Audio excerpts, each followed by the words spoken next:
Hi, I'm Phil, and this is my channel, Kickin with Phil, and I'd love for you to like, share, and subscribe so you can get that notification bell.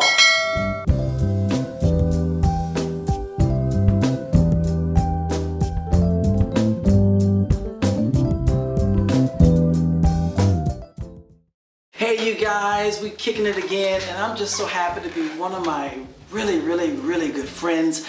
And she's just and I always tell her she's an inspiration, and even her name sort of says something like that.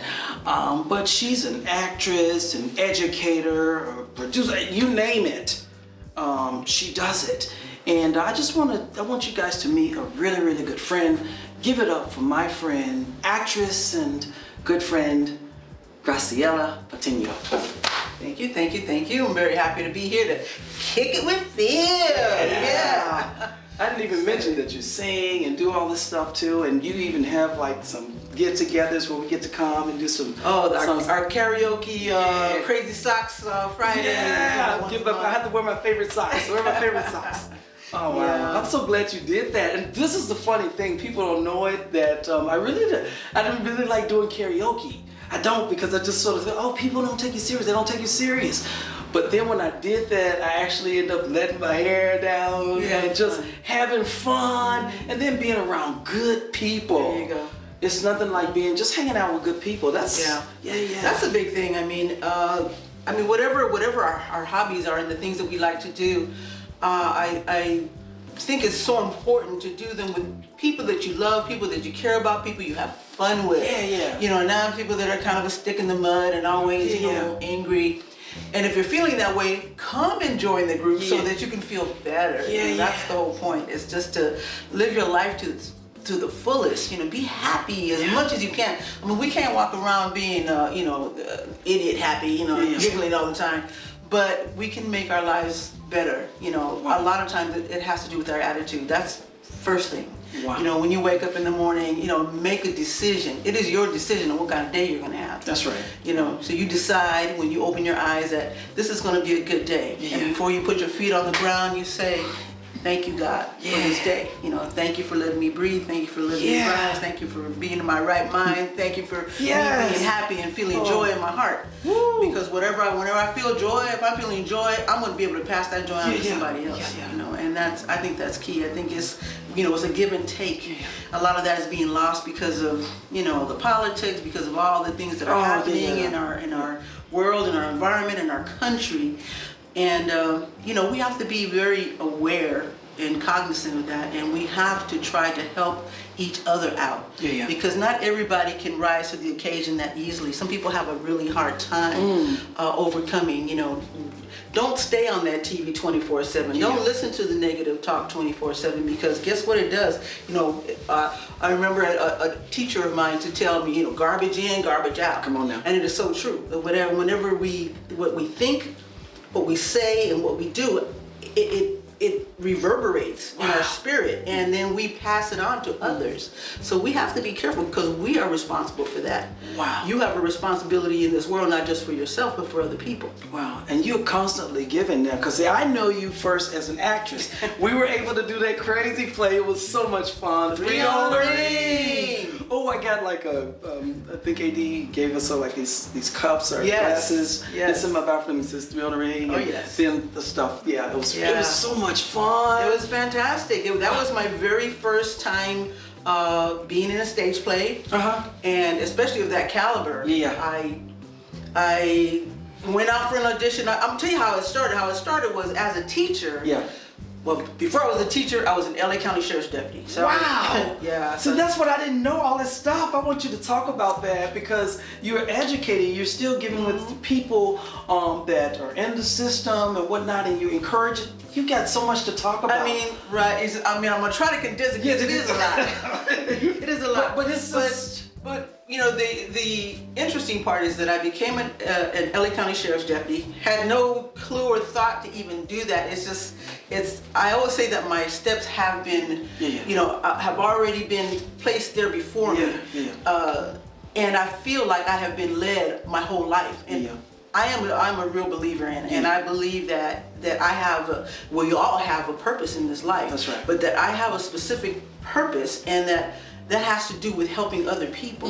So everything that I've ever done in terms of career has always been about helping others. Wow. And the first job was being a police officer, being an L.A. County Sheriff's Deputy, as a single parent, as a single mom, you know, and knowing that I had to somehow support not only myself but my child. And I said, well, how am I gonna do it? Ran into a friend, she had gotten onto the department. I saw her with a brand new car and I said, well, how did you do that? So she said, I'm a police officer. Now this is a person who you would never believe. Wow. You know, she would have been the class clown, you know, the one in the principal's office.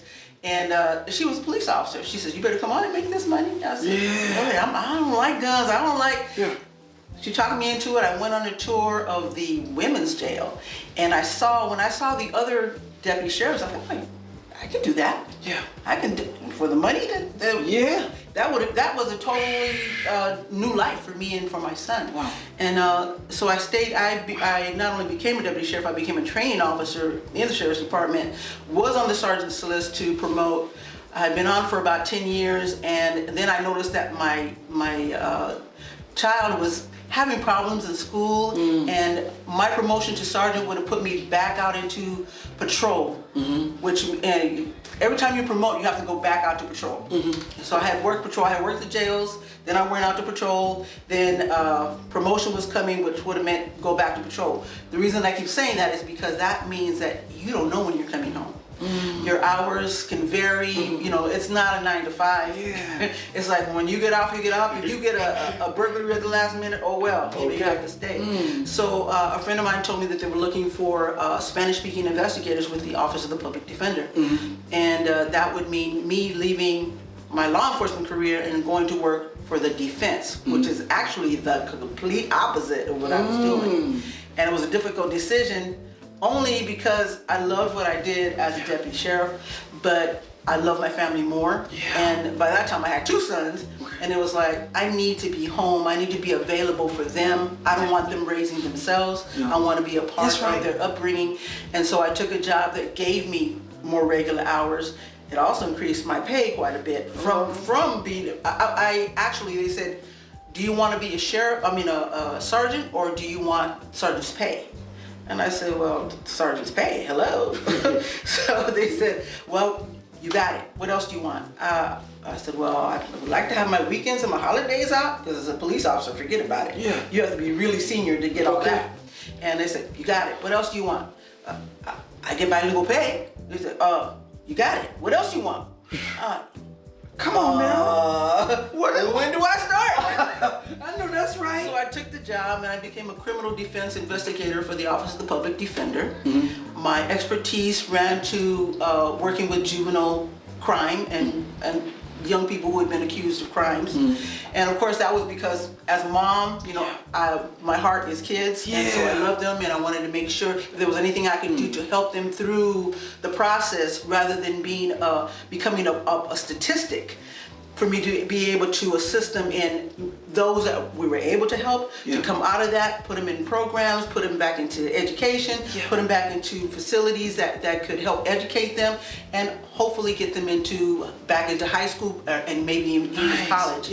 So that was my big focus. So Public Defender allowed me to do that. And so I did that for 17 years. Wow. One day I boarded an elevator in the court building where I was working. The elevator fell 4 stories with me in it. I broke my back in 2 places. All my discs from my lower back, from the L4-5 to the sacrum, which is your tailbone, were disintegrated. So it took me 18 months and a year to learn how to walk again after that, because I had spinal reconstructive surgery.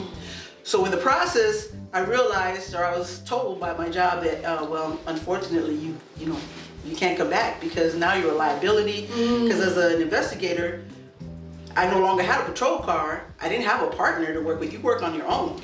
And so they didn't want me out there, because Public Defender's Office takes the cases that usually nobody else wants. You know, people that need to be defended can't afford, you know, the high-priced attorneys, so they go through the Public Defender. The Public Defenders are really good attorneys. The problem is that their caseload is ridiculous. So while they want to help and they do their best, they're not always able to give it their undivided attention like you would when you go to a private attorney. Your case, that's the only case they're working on at that time. Usually 1 or 2 cases and that's it. So that's a big difference. And so once I made the decision to, once I had gone through the accident, and I knew it was going to take me a while to heal, I had to make a decision. Now I have to change who I am again. And losing, I shouldn't say I lost the job, but because I had to change my job. I had been with the county, L.A. County for 27 years at that point. Wow. Between the Sheriff's Department and the Public Defender's Office, the combination, because they're both L.A. County, was 27 years. Wow. So 27 years and all of a sudden you're told that you can't have your job anymore. It feels like a death almost. It really does, because most of us identify ourselves by what we do. Well, who are you? Oh, I'm a police officer. Who are you? Oh, I'm a criminal defense investigator. Oh, who are you? Now, I'm nobody now. And that's it's silly, but that's how you kind of feel. But I've always allowed myself, in times of strife or in times of trouble, I say, you got 7 days to feel bad about it. After 7 days, you're gonna get up. Come on now. Stand up, and you're gonna move out. You're gonna do whatever it is that you need to do to get you to the next place. Wow. Because there's something that you're supposed to do, and laying in this bed crying about it is not it. Wow. 7 days. That's completion. 7 days. 7 days. And so after the 7 days, I was literally in a hospital bed in my house. I had a hospital bed like in my living room because I couldn't climb the stairs. And I had to lay flat for 4 months after post-surgery. And then I literally went from the hospital bed to being able to walk on a walker. So while I was in the hospital bed, I decided the one thing I really wanted to do was go back and get my education. I had credits, but I didn't have the paper. Wow. So I said, well, the one thing I want to do is I want to get my AA degree. I really wanted my AA degree because I felt that I was lacking. For somebody that had done as much as I had and didn't have a degree of any kind, I kind of felt bad about it. And so I started taking classes from my hospital bed, literally. Wow. Online. That's when University of Phoenix was, kind of big, and so I started taking online classes. So I really thank them for the ability to do that. Wow. So I studied from my bed, and then, like I said, I went from my bed to a walker, to a cane, to being able to walk back into a classroom. Come on now. I went to West L.A. College, and not only did I finish my AA, I got a bachelor's degree, and I continued on until I got a master's degree. So I have a master's in criminal justice. Yeah. Once I left there, I started teaching. I started teaching college students. I started teaching criminal justice and had a ball, loved it. Yeah. I did so well and had so much fun. I was so enthusiastic because I love people and I love young people especially, that there was a waiting list for them to take my class. Wow. And to a point where I was accused of telling people to wait for my class, and that was not at all the case. It's just that people hear about teachers that they like. Yeah. And so word got out and they waited. They would wait months to take my course. So while I was doing that, I was approached by another company called Teach for America. Now Teach for America came to me and they said, we need really good teachers. We need excellent teachers that are willing to come back and teach elementary. I'm like, I'm a college professor. Why would I go to elementary? He said, well, if you will give us 2 years and teach, we'll pay for a second master's degree for you. I said, you'll pay for it? They said, well, we'll do 80%. That's pretty good. That's a lot. I said, but from where? A, B, C, D, E, F, G University? He said, no, Loyola Marymount University. And I didn't hesitate. I said, where do I sign? So I signed with them. I went back to school, back to graduate school, and got another master's degree. So I now hold 2 master's degrees. I hold double masters. Second one is in education. I taught for 2 years, 2nd and 3rd grade. Oh my God. They couldn't believe that that I had never taught elementary before, because my students were like this. What? Miss Patino, somebody talking, I just look at them, because I got the mama look, I got boys, and I just look at them and, what are you doing? Nothing, Miss Patino. Menaki, come here. And then it was a bilingual school, so it was a dual immersion. I like so that. half of the school day was taught only in Spanish. The second half of the school day was taught in English. So the purpose of that was to make sure that by the time they graduated high school, because it was a K through 12, by the time they graduated high school, they would be fully bilingual. Nice. That was the whole point of it. And I taught here in Lincoln Heights. Whoa, your stomping grounds. What was interesting about that is when the school hired me, I didn't want to take the job because I did not want to teach second graders. I really thought my niche is young adults. You know, 11th, 12th grade. That's because I was already teaching college students. So I figured that's my niche right there. And they said, no, you'll be a good elementary. I'm like, I used to be the po-po. I don't think you want me with little kids. So she said, no, I have a feeling about you. I have a feeling about you. She said, why are you hesitating about the school? She goes, is it the distance? And I realized I hadn't even looked up the school. I had no idea where the school was at all. And I said, no, I'm sorry. Where's the school? She said, Lincoln Heights. And my feet immediately froze to the floor. It felt like a bolt of electricity went through me.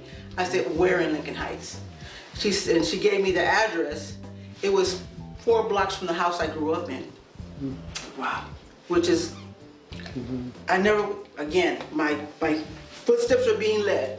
So as soon as I heard that, I just agreed to do it. I said, yes, I will do it. She goes, well, you were so adamant that you, I said, no, I'm supposed to be there. Wow. You know, because I truly felt that way. And so that's where we went. I went with that. While I was taking a class for teachers, I took a class that it was for drama, for costume design, and set design, in case I wanted to do a play for the school. That day, they also had samples of a play called Zoot Suit, which came back after 40 years to Los Angeles. James Edward Olmos made his career from Zoot Suit. And so they passed out, they said, okay, everybody just grab a name and everybody's gonna read different parts. So I got the part of the protagonist, which is the mother of the hero of the story. And every time I read my lines, people just fall out laughing. And I'm thinking, they just like, oh my God, that's so funny, that's so funny. And I didn't think anything about it. The day ended, I was leaving. The person who was giving the course ran up to me and he said, you're a teacher? And I said, yes, I am. He said, you know you're in the wrong business. You're supposed to be on stage. I said, no, yeah, right. You know? And he goes, no, give me your contact information. I'm the director of Zoot Suit. And wow. Again, my feet froze to the ground and I just left. I was so, I didn't even know what to say. I just left. By the time I got home, the phone was ringing and it was Hollywood Casting. Called and they said, we have a recommendation that, from someone that said you might be interested in this part. Would you mind coming in and reading for this part? So I went and read for that. Now I ended up getting a part in that movie. It wasn't the part I went out for, but it was a part of the movie. And that was the first film I did, which was Amigas with Benefits. Wow. Out of Recent Productions. And then the second thing I did was, I was trying to learn how to submit and I wasn't backstage and this thing was for 3 on a ring. I didn't know what it was. And so I submitted it. Months passed and I didn't hear anything. So I assumed that everything had been cast. I'm like, I didn't get it. Then I got a private invitation with my name on it to come for the casting. Okay. And I almost chickened out. I almost did not go. I walked into the lobby of the casting office and I saw all the people that were there. They were all young people, all cute and beautiful like you. Oh, there you go. I got you. But I didn't see anybody in my age category. So I'm thinking, they don't want me. They want young people, let me. And I started to turn and leave and I looked over somebody's shoulder and I saw all the different roles. And I saw a role for the maid. I could do a maid, that's easy. So I thought, okay, well, I was supposed to be going out for the part of the, the mother-in-law. The real mother-in-law. And so I skipped that and I pulled the script for the housekeeper. And so I read it and I read it and they called me in and I read it with what did I read? I read it with AD? No, with Thomas. Oh yeah, with Thomas. And I didn't know him, of course, Yeah. but we read it, and then they said, okay, thank you, wait in the lobby. So I waited in the lobby, and then said, well, can you come back for a callback? And I said, sure, when? What day? So I'm filling out my calendar. They said, today. We're picking all the parts today. Oh my God. So, okay, come back in an hour. I said, okay. So I grabbed the script and I tried to walk out the door with it, and they said, no, you cannot take that script out of here. I'm thinking, oh no, how am I gonna learn these lines? And so I shouldn't say this, but I took my cell phone and I took pictures of the pages. No, that's right. Come on now. And then I ran to my car, and I had 45 minutes to study, and I studied the lines, I memorized the lines. Yeah. And then I came back, and the lobby was almost empty, where it was like 20, 30 people before. And it was almost empty, and I saw, it's cast. I just figured that was, no, they cast it already. So I was about to leave again, and then I heard my name, Graciela Patino. So I walked in, and I'm looking for Thomas, because I'm thinking I was going to do the scene with him. Nobody was there, and so I see the director, the casting person, the writer, all these different people. It's about four or five people sitting at a table, and I'm just standing there waiting for direction, and I'm not wondering what my heart is up here. Yeah. And then Everett Anderson, who was the writer of the play, told the director, "You better tell her, oh, you got the part." Did? Yes, you got the part. Congratulations, you got the part. Then Everett comes up to me and pats me on my shoulder, and he says, "Boy, I'm glad you're on board. You got a lot on your plate." I said, No. I'm not doing the mother-in-law. I'm doing the maid. I'm only the maid. He says, yeah, you're Rosie. He said, the maid. And he goes, oh, somebody bring me the script. They brought the script, and you might want to look through that. So I looked at Rosie was almost, I think I only left the stage twice. Wow, and you played that play. role. Oh wow, just amazing. My just first time ever being on stage. Wow, we would have never known that. Oh wow, amazing. I was terrified. But I had all you guys. I had you, I had Thomas, I had Patrick, I had the girls. Everybody was so generous and so kind, and kind of, if I had questions, I wasn't afraid to ask. Wow. And I'm a pretty quick learner anyway, but I had never done something like that before. Wow. So it was. So I didn't know it was one of the lead characters. I'm thinking I'm picking the smallest part. You be safe. Play be safe. And look at you. And so, I tell people all the time, don't give up on yourself. Yeah. There's plenty of people that do that for you. You don't have to do it for yourself. Yeah. If there's something that you want to do, just step out there and do it. Just try. Because if you never try, you're going to have that regret forever, thinking about the fact that you could have had something, you could have tried for something, that you could have been something different than what you thought, but you gave up before you ever started. We have to not do that, and we have to teach our children not to do that, and we have to teach each other not to do that. Wow. A lot of it has to do with constantly encouraging one another. You see somebody, struggling at something. If you can help. If you can give direction, you give direction. And that's how I've always been, and I'm very thankful for that. I barely knew you, and you were just doing stuff and helping me and doing everything, taking me to play. I said, oh wow, okay. Yeah. And now, all this time, and now you're just like, we're family. We're family, and I just love you so much. And I was going to ask you to say a couple of things because there is something that is a little changing with actors right now, and I'm even having to step up. I know you have representation and everything, but one other thing that you do is that you submit yourself. You don't just leave your career in your agent, manager's hands. You do different things like that. Say just a couple of words to actors out there that just think, oh, well, my agent's not doing anything, they get discouraged, but sometimes you have to do it. This type of an industry is about you doing things yourself. You cannot sit back and wait. You can't sit back and think that somebody else is going to work harder for you than you do. Yeah. If you're not willing to work for yourself, why would you expect somebody else to do it for you? So my personal philosophy is, I started just I told myself, I gave myself a quota, 10 to 20 submissions per day on my own. I don't wait for my agent. My agent right now is still shaking his head trying to figure out how I've got 3 movies pending. 3 movies pending. I got 2 commercials pending, and they're running around trying to figure out where the paperwork is. When do we send that to her? When do we send that to her? Self-submission. But I'm still working with my agents because I know they do work.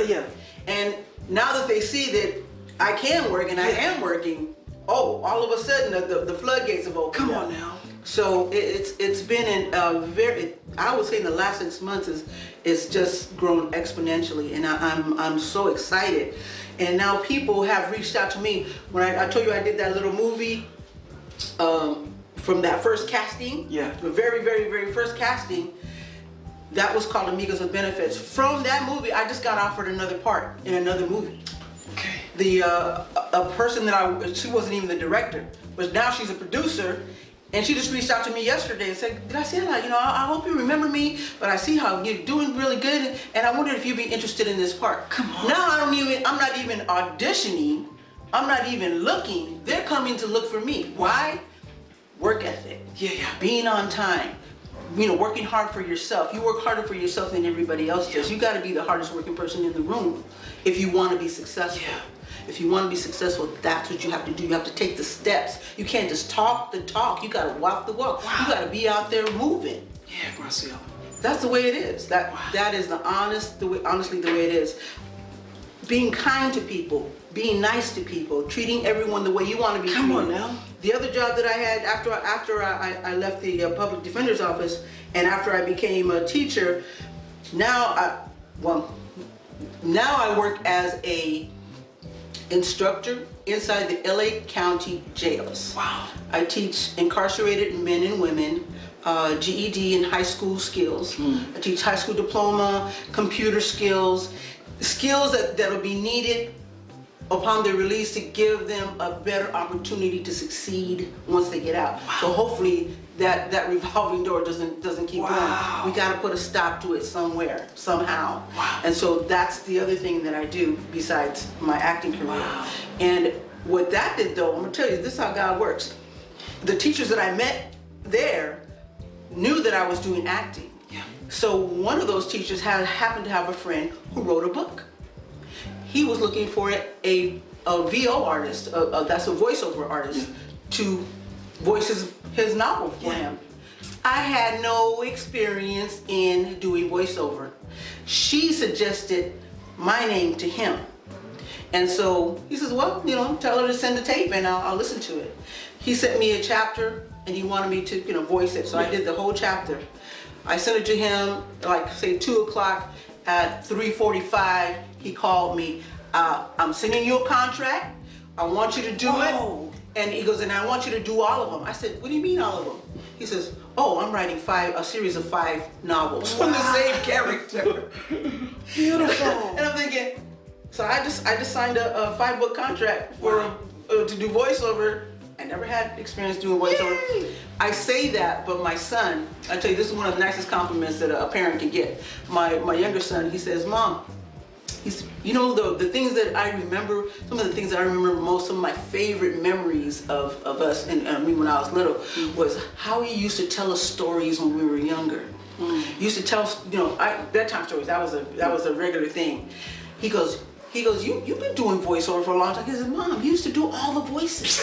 You did all the characters. Don't you remember?